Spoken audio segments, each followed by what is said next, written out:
Welcome back, everyone. This is the weekly performance report. One thing before I get started is,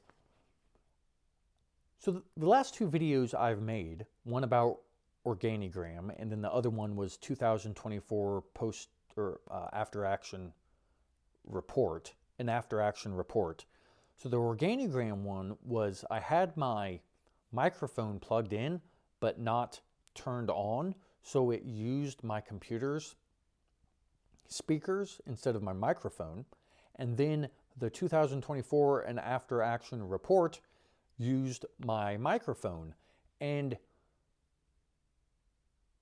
the quality between the two, to me, was night and day difference. I used to think that my microphone sounded better, but now I'm not so sure. So if you have any opinions on it and you've watched those two videos, because that would be the way you would have an opinion on it, because otherwise you're saying nonsense, is let me know in the comments which you prefer. With that out of the way, let's get into this weekly performance report, wrapping up 2024. Noticeable activities over the last week. I sold ELF, and I bought Northeast Bank, I bought Versa Bank, I bought Blink, I bought ChargePoint, and I bought EVGO. So, Versa Bank might be the way I finally play the buy now, pay later theme. The only thing I have to say about Versa Bank, which is probably only helpful to me, is it gives me a mix of SurgePay, Lee Enterprises, and Town Square vibes with a mix of Celsius and ELF vibes, meaning it's pivoting and advancing its business model while also going international to the US. These things normally take longer than expected with hiccups along the way. I actually managed to make money on SurgePay, Town Square, Celsius, and ELF, but I chalk that up more to luck than skill. Go look at a chart of SurgePay. It's from when I wrote that article, I think I closed out my position up 30 or 40%, and then I sold because things weren't developing in regards to the government free tendies being handed out. So it was going down, so I didn't like the price action. I didn't like the uncertainty, so I sold. And then Town Square I don't know, it wasn't doing poorly per se, but it wasn't really doing well. And I don't want some value trap, and never owned Lee Enterprises, but that was one of those things. Like, well, if you wait till half the business is switched over from the old enterprise to the new enterprise, you normally are better off. But that was kind of the Town Squares thing, and it didn't really inflect. And then Lee Enterprises inflected some. Nonetheless, all about price point that you get in at it. It also gives me vibes of when I was looking into sell-side advertising platforms like, PubMatic, Magnite, and Trade Desk. I never did pull the trigger on the advertising stocks, but in retrospect, it would have been profitable. Now onto the degenerate gambling speculation theme. Blink, ChargePoint, and EVGO are all EV charging infrastructure plays. And since you're watching this video, I suspect, these are all fragile names in multiple senses, up to and including my willingness to hold them, which means if they ever actually materialize any games, let me put it like this. Carvana's up thousands of %. That'll be an upcoming video I make. Article's already written, not published though. But if these have a Carvana moment, I cannot imagine I'm going to be participating in that. And then ChargePoint, which would have the most juice to the upside and the most juice to the downside. There's a 50% chance I'm going to sell it Monday, because the more I think and look at it, the more disgusted I am with it. So, there's all about taking risk, but sometimes, you don't need all the risk, you can leave some risk alone to someone else. Anyway, they're all EV charging infrastructure plays. I have a tight stop loss on these names. It's a new year and a terribly beaten down sector. So let's see what happens. In this chart, you'll see, let me zoom in here. They are down 97%, 97%, and 81%, but was down 90% too. It's a classic arc of development of new industry play. However, I suspect I'm a year or two too early to the theme. Here are a few short reports on Blink and EVGO from back in the day, and actually a more recent one that I have not published, that I cannot recall the name of who's written it. Actually, let me see. I think. Nope, that's not it. Never mind.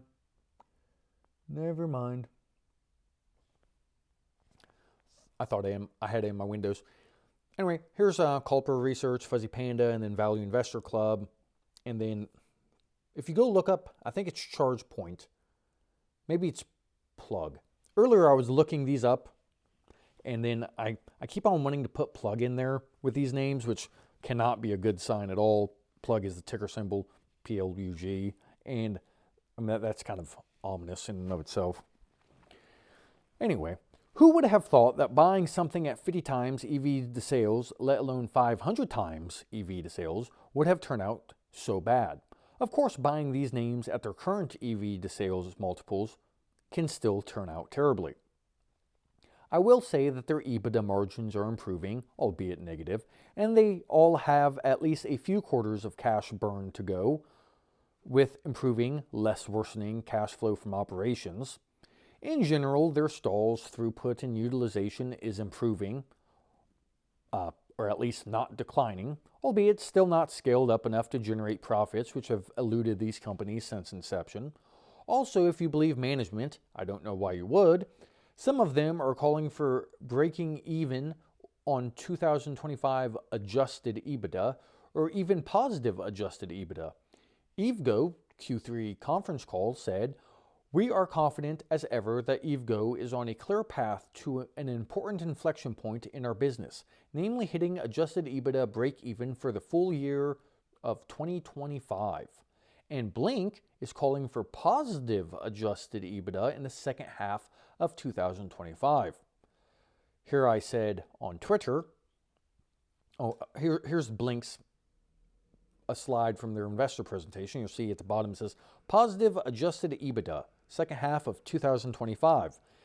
And then I said in regards to that, I'm telling you, it's always a second half story. This is becoming more and more of a red flag to me. Worst of all is that it's often a convincing reason, but so is any good ostensible argument. In 2000, oh wow, I didn't capitalize my I.